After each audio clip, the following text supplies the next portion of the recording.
Let me tell you how I enrolled at Harvard and slept with an economics professor.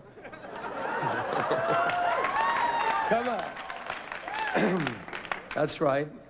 I became a student at Harvard recently, and I came to work with Professor Jeffrey Sachs at CID to study the lack of development in third world economies due to the crushing weight of old debts those economies were carrying for generations. You see, it turns out that the normal rules of bankruptcy don't apply to sovereign states.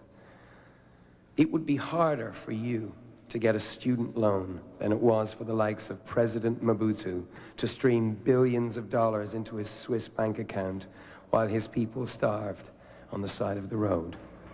2 generations later, the Congolese are still paying. The debts of the fathers are now the debts of the sons and the daughters. So here I was, representing a group that believed all such debts should be cancelled in the year 2000. We called it Jubilee 2000, a fresh start for a new millennium. Yeah.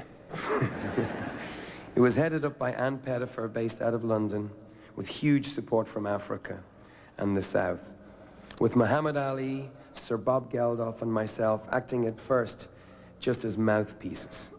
It was taking off, but we were way behind in the US.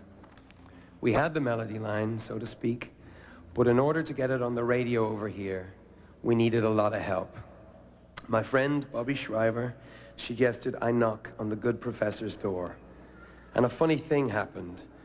Jeffrey Sachs not only let me into his office, he let me into his Rolodex, his head, and his life for the last few years. So in a sense, he let me into your life here at Harvard.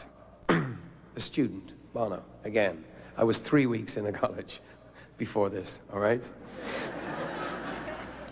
So then Sachs and I, with my friend Bobby Shriver, hit the road like some sort of surreal crossover act.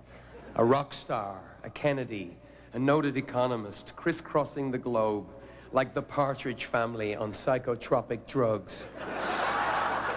We had the Pope acting as our kind of agent.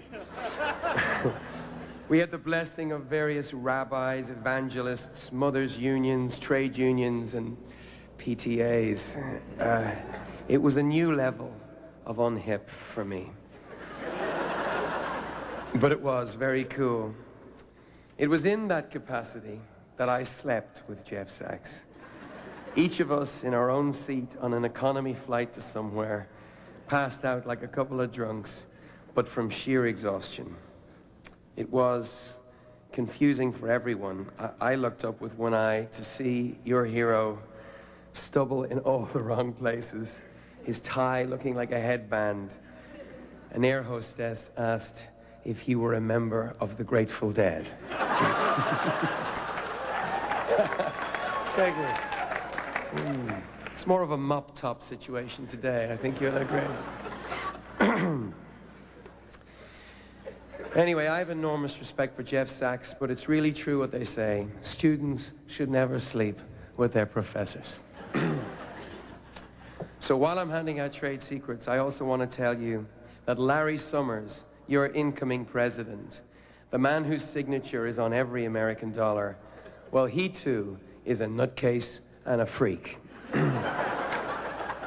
You two made it big out of Boston, not New York, not LA.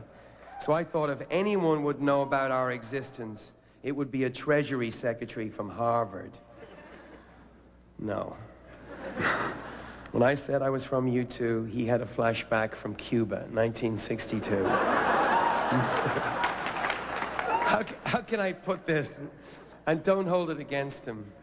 Mr. Summers is, as President Clinton confirmed to me last week in Dublin, culturally challenged.